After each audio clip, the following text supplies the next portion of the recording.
There's a moment that comes to every person who has ever felt shattered by life, standing in the wreckage of what you thought was your secure world, wondering if you'll ever feel whole again.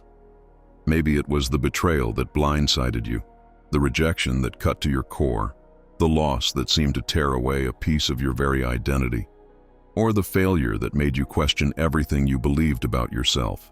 In that moment of profound brokenness, you face a choice that will determine the entire trajectory of your remaining years. You can let the world's capacity to wound you become the defining feature of your existence, or you can discover something that the greatest minds in history have known about: the architecture of an unbreakable spirit. The Stoic philosophers weren't theorists contemplating abstract ideas from the safety of comfortable libraries.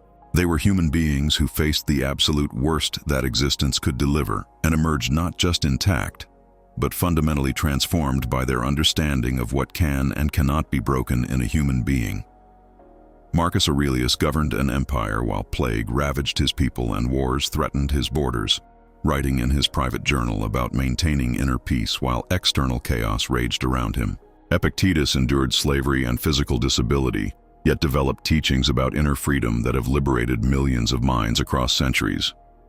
Seneca faced political exile, financial ruin, and ultimately execution, yet discovered principles of resilience that made external circumstances irrelevant to his fundamental well-being.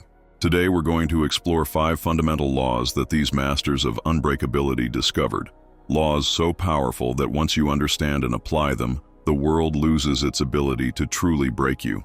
Not because you become invulnerable to pain or immune to difficulty, but because you develop such a profound understanding of what you actually are that external events become incapable of touching your essential core. These aren't temporary coping strategies or positive thinking techniques. They're immutable principles that operate with the reliability of natural law. And if this exploration resonates with your own journey toward unbreakability, I encourage you to subscribe and share in the comments which aspect of resilience you're most committed to developing. Your engagement helps these timeless insights reach others who might be struggling to rebuild themselves after being broken by the world. The first law is the law of identity sovereignty, which states that your essential worth and identity exist independently of any external validation, achievement, or circumstance. This law is violated millions of times daily by people who build their sense of self on foundations that can be shaken: their job performance, their relationships, their possessions, their reputation, their physical appearance, or their social status. When you construct your identity from these external materials, you create infinite opportunities for the world to break you, because all external things are inherently unstable and beyond your ultimate control. The Stoics discovered something revolutionary. There exists within every human being a core identity that cannot be touched by external events. This isn't your personality, your roles, or your circumstances. It's your capacity for rational thought, moral choice, and conscious response to whatever life presents. Epictetus, speaking from his experience as a slave who had lost even basic physical freedom, taught that your essential self is your ability to choose your judgments, values, and responses. No external force can take this away from you without your consent. This means that when someone rejects you, they're rejecting their perception of your external presentation, not your essential worth. When you fail at something, you're receiving information about a particular approach or outcome, not a verdict on your fundamental value. When you lose something you cherished, you're experiencing the natural impermanence of all external things, not evidence that you're cursed or inadequate. Your worth as a conscious being exists independent of any particular circumstance, and understanding this creates a foundation that cannot be shaken by external events. The practical application of this law involves regularly separating your essential identity from your temporary roles and circumstances. You are not your job. You are someone who currently works in a particular field. You are not your relationship status. You are someone who is currently experiencing a particular kind of relationship or lack thereof. You are not your bank account, your achievements, your mistakes, or your reputation. You are the consciousness that experiences all of these things, and that consciousness possesses inherent dignity and worth that no external event can diminish. The second law is the law of expectation management, which recognizes that most emotional devastation comes not from events themselves, but from the collision between our expectations about how life should unfold and the reality of how life actually unfolds. The world breaks us not because it's cruel, but because we expect it to behave according to our preferences rather than according to its own nature. The Stoics understood that suffering is always the result of resistance to reality, and resistance is always based on the assumption that things should be different than they are. Marcus Aurelius spent considerable time contemplating the nature of change and impermanence, not to become pessimistic about life, but to align his expectations with reality rather than with wishful thinking. He observed that everything in existence is constantly changing, that all relationships eventually end, that all achievements are temporary, that all possessions are ultimately lost, and that all bodies eventually fail. This isn't cynicism, it's clear-eyed recognition of the actual conditions of existence. When you align your expectations with the natural patterns of life rather than with your preferences, you become much more difficult to break. You don't expect people to always treat you fairly, so unfairness doesn't devastate you. You don't expect your efforts to always produce the results you hope for, so disappointment doesn't crush you. You don't expect life to be consistently comfortable and predictable, so uncertainty doesn't terrorize you. This doesn't make you passive or resigned. It makes you realistic and therefore more effective at navigating actual conditions rather than wasting energy fighting against the nature of existence itself.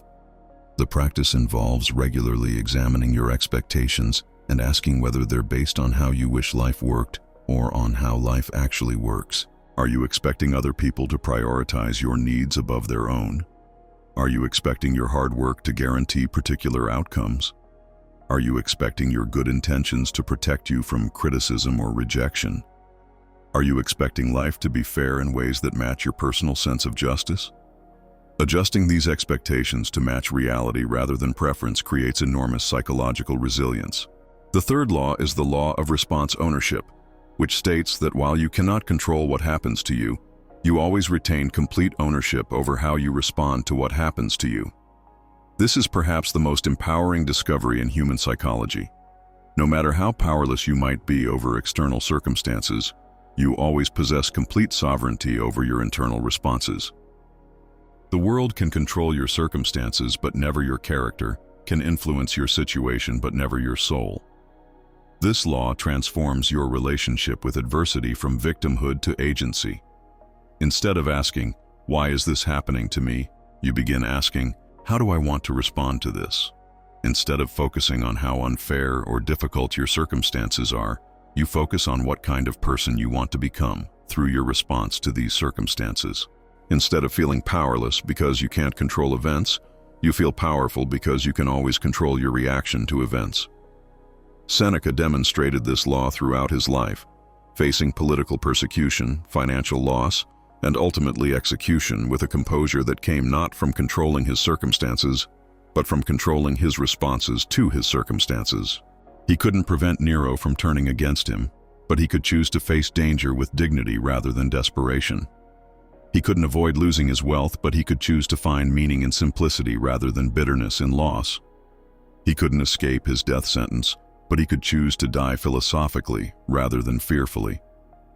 The practical application involves recognizing that every moment presents you with a choice about how to respond. Someone treats you rudely, and you can choose to respond with anger or with understanding. You face a setback, and you can choose to respond with despair or with curiosity about what you might learn. You encounter uncertainty, and you can choose to respond with anxiety or with trust in your ability to handle whatever emerges. This doesn't mean forcing positive emotions or pretending difficulties don't matter. It means recognizing that your response is always your choice, and that choice is where your power lies. The fourth law is the law of internal scorecard, which teaches that your peace and self-respect must be based on internal measures of excellence rather than external measures of success. The world breaks people by convincing them that their worth depends on how others perceive them, what others think of their achievements, or how their outcomes compare to other people's outcomes. This creates a psychological trap where your well-being is always hostage to factors beyond your control. Other people's opinions, market conditions, social trends, or competitive dynamics. The Stoics discovered that there exists a completely different way of measuring your life, by the quality of effort you bring to your endeavors, the consistency with which you live according to your values, and the integrity with which you handle both success and failure. These internal measures of excellence are entirely within your control and cannot be taken away by external circumstances. You can lose your job but retain your work ethic. You can face rejection but maintain your authenticity. You can experience failure but preserve your commitment to learning and growth. Marcus Aurelius wrote extensively about focusing on process rather than outcomes, on character rather than reputation, on virtue rather than victory. He understood that when your self-respect depends on internal measures, you become nearly impossible to break because your sense of worth doesn't fluctuate based on external events. You might feel disappointed by particular outcomes, but your fundamental confidence in yourself remains stable because it's based on things you actually control. The practice involves regularly asking yourself whether you're measuring your life by internal or external standards. Are you proud of the effort you brought to a project, regardless of how others received it? Are you satisfied with how honestly you communicated in a difficult conversation, regardless of whether it produced the outcome you hoped for? Are you at peace with the values you expressed through your choices, regardless of whether those choices were popular or successful? Shifting your scorecard from external to internal measures creates a foundation of self-respect that cannot be shaken by the world's judgments. The fifth and final law is the law of adversarial growth, which recognizes that the very experiences that seem most likely to break you are often the ones that forge your greatest strength, wisdom, and resilience. This law operates contrary to most people's intuitive understanding of difficulty. We typically view challenges as interruptions to our development, evidence that life is working against us, or proof that we're on the wrong path. The Stoics discovered something radically different. Obstacles are not impediments to growth. They are the raw material from which growth occurs. Every person you admire for their strength has been forged by difficulties that would have broken a weaker character. Every individual you respect for their wisdom has learned from experiences that were painful at the time, but invaluable in retrospect. Every human being you look up to for their resilience has faced challenges that seemed insurmountable, but ultimately became the foundation of their unbreakability. This isn't romanticizing suffering or suggesting that all pain has a purpose, but recognizing that conscious engagement with difficulty often produces capabilities that ease living would never develop. The Stoics practiced a form of perspective that allowed them to see present difficulties as future strengths in formation. Marcus Aurelius wrote about greeting obstacles as opportunities to practice virtue under pressure. Seneca reflected on how his worst experiences had ultimately contributed to his best qualities. Epictetus taught his students to thank the people and situations that challenged them most, because those challenges forced them to develop capabilities they might never have discovered in comfortable circumstances. This law transforms your relationship with adversity from resistance to curiosity. Instead of asking, "How can I avoid this difficulty?" you begin asking, "How might this difficulty be serving my development?" Instead of viewing setbacks as evidence that you're failing, you begin seeing them as information about where you need to grow stronger. Instead of feeling victimized by challenges, you begin feeling curious about what capabilities these challenges might be helping you develop. When you understand and apply these 5 laws consistently, something remarkable happens. The world doesn't lose its capacity to present you with difficulties, but it does lose its ability to break you. You develop what the Stoics called an inner citadel, a core of identity and strength that remains stable regardless of external turbulence. This isn't about becoming emotionally numb or indifferent to outcomes. It's about becoming so fundamentally grounded in what you actually are that external events can disturb your surface, but never your depths. This transformation doesn't happen overnight, and it doesn't eliminate all pain from life. What it does is fundamentally change your relationship with pain, making you someone who can be wounded but not broken, challenged but not defeated, disappointed but not destroyed. You become what the Stoics called a sage. Not someone who never faces difficulties, but someone whose character has been forged so thoroughly that no external circumstance can compromise their essential peace and power.